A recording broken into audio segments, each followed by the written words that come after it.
Okay, so here we have another problem, except you can see that this one has fractions, so it makes it a little bit more difficult. Um, and the big thing with this one is the fractions are written as mixed numbers, so let's write them as improper fractions. It makes it way easier to work with. So the first thing I'm going to do is I'm going to make that one blue, this one red, and this one green. All my mixed fractions I'm going to write as improper fractions. So if you remember how to do that, you multiply the number that's on the outside by the number, the denominator, and then you add the numerator. So negative 1 times 3 plus 2 is negative 5, and you keep it over the same denominator. So now I'm going to keep the 4/5 and the parentheses, and I'm going to make that next mixed fraction into an improper fraction, which is negative 10/3 minus negative 5/2. Okay, that was the first step. Now this is a little easier to look at. So after that, we're going to take this part right here, and since it's in parentheses, I'm going to simplify this first. Well, if you remember when you're adding fractions, you need to have a common denominator. 3 and 2 is not a common denominator, and it's easy to see that the common denominator would be 6. So let's simplify this and say negative 10/3. Instead of writing it over a 3, we're going to write it over a 6, so that's negative 26.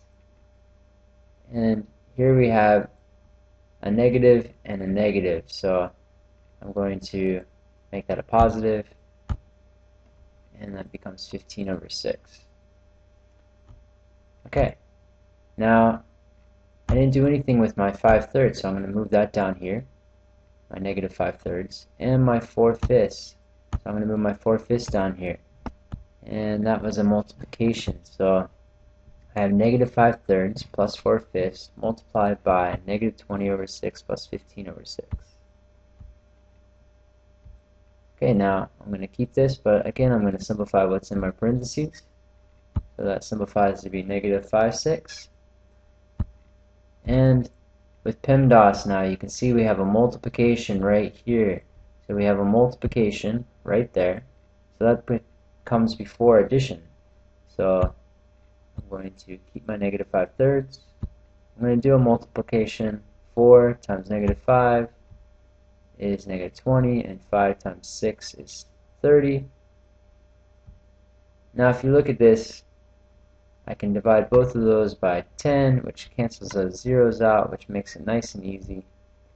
And I get negative 5/3 minus 2/3.